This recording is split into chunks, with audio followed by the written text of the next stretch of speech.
लाल रक्त आरबीसी का निर्माण कहाँ होता है? तो इसका आंसर है बोन मेरो यानी अस्थि मज्जा में। ठीक, यह नींबू केमिस्ट्री का है। नींबू रस का अनुमानित पीएच मान कितना होगा? पीएच मान एक स्केल होता है। इस स्केल पे 7 वाटर का, प्योर वाटर का इधर होता है हमारा एसिडिक पीएच, इधर होता है बेसिक पीएच। ठीक है, तो ये जो नींबू का रस है वो हमारा एसिड होता है, इसीलिए इस साइड होगा यानी कि कम होगा। देखिए 7 है, 7 एंड 10 है, यानी कि सभी क्या है, इस साइड है। इस साइड बेस होता है, जबकि नींबू का रस हमारा क्या होता है, एसिड होता है, इसीलिए 7 से कम होगा यानी कि 2.2 है। 2 यानी कि हमारा अनुमानित बता रखा है ना, इसीलिए। देखिए तारों को टिमटिमाना प्रकाश के किस घटना पर आधारित है? तारों का टिमटिमाना प्रकाश के प्रवर्तन अपवर्तन का कारण है। ठीक है, प्रवर्तन होता है जैसे कि मान लीजिए प्रकाश इधर से आया, ये आया यूं लौट गया, और अपवर्तन ये हुआ कि कोई सरफेस है, इस सरफेस पे ऐसे प्रकाश आया और अपना जिस पाथ पर आया उस पाथ से थोड़ा सा टिल्ड होकर इधर गुजर गया, पर को अब प्रवर्तन में क्या हुआ, वापस चला जाता है। अपवर्तन में क्या होता है, आ जाता है डायरेक्ट नीचे। ठीक है, ये क्वेश्चन हो गया, और ये भी मजा वाला भी हो गया। ठीक है,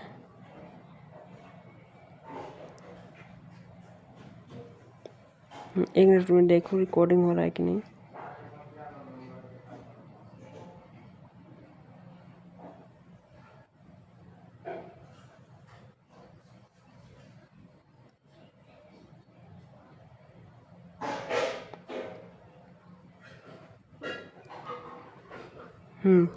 अगला क्वेश्चन ये है, पौधे में प्रकाश का संश्लेषण फोटोसिंथेसिस प्रक्रिया में कौन सी गैसें निकलती है?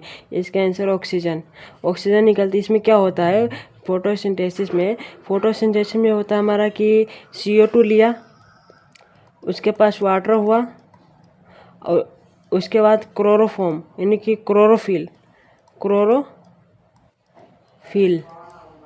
Chlorophyll and sunlight, H mu बोलते हैं इसको। ये एनर्जी का फॉर्मूला होता है, H म्यू से डिनोट करते हैं। क्लोरोफिल L होता है यहाँ पर क्लोरोफिल। देखिए CO2 H2O क्लोरोफिल, इसका जो रिजल्ट होगा, प्रोडक्ट होगा हमारा होगा O2 प्लस वाटर भी निकलता है और प्लस हीट, ग्लूकोज जिसे बोलते हैं। वाटर भी निकलता है, ग्लूकोज भी निकलता है, हीट भी होता है। ये हीट निकलता है, इसका मतलब क्या हुआ, फोटोसिंथेसिस हमारा एक्सोथर्मिक रिएक्शन है। ठीक है, हाँ सही है, एक्सोथर्मिक रिएक्शन है। ठीक है, अगला क्वेश्चन ये है, पृथ्वी के भूपट अर्थ क्रस्ट में कौन सा तत्व सर्वाधिक पाया जाता है? इसका आंसर ऑक्सीजन। ये था हाईलाइटेड था यहाँ पे। देखिए विद्युत धारा यानी करंट का ऐसा यूनिट मात्रक क्या होता है? मात्रक एम्पियर है। ठीक है, ये फंडामेंटल में भी आता है। विटामिन सी की कौन सी ये रोग होता है? विटामिन सी के कमी से कौन सा रोग होता है? स्कर्वी। इस रोग में क्या होता है, इंसान का जो यहाँ पे लिखा हुआ है, विटामिन सी के स्कॉर्बिक एसिड में कमी से स्कर्वी होता है, जिसमें मसूड़े में खून आना और घाव देर से भरना मुख्य लक्षण है। ठीक है, ये हो गया, 7 हो गया।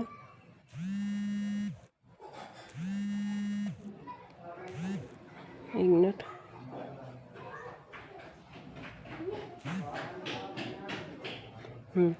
यहाँ देखिए, कौन सा धातु सामान्य तापमान पर द्रव यानी कि लिक्विड अवस्था में रहता है? यहाँ पे क्या लिखा हुआ है, धातु लिखा हुआ है। ठीक है, इसमें तो मरकरी होगा। यदि यहाँ पर अधातु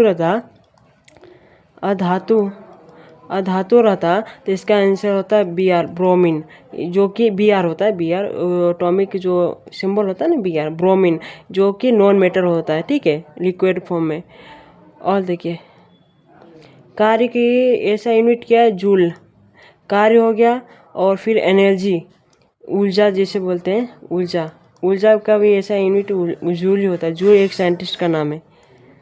ठीक है, कोशिका का पावर हाउस किसे कहते हैं? इसको माइटोकॉन्ड्रिया कहते हैं। ठीक है, न्यूट्रॉन की खोज किसने की थी? न्यूट्रॉन की खोज जेम्स चैडविक ने की थी। जे थॉमसन ने किया था इलेक्ट्रॉन की खोज। रदरफोर्ड ने किया था हमारा प्रोटॉन की खोज, न्यूक्लियस की खोज एंड जॉन डाल्टन ने किया था एटम का खोज। ठीक।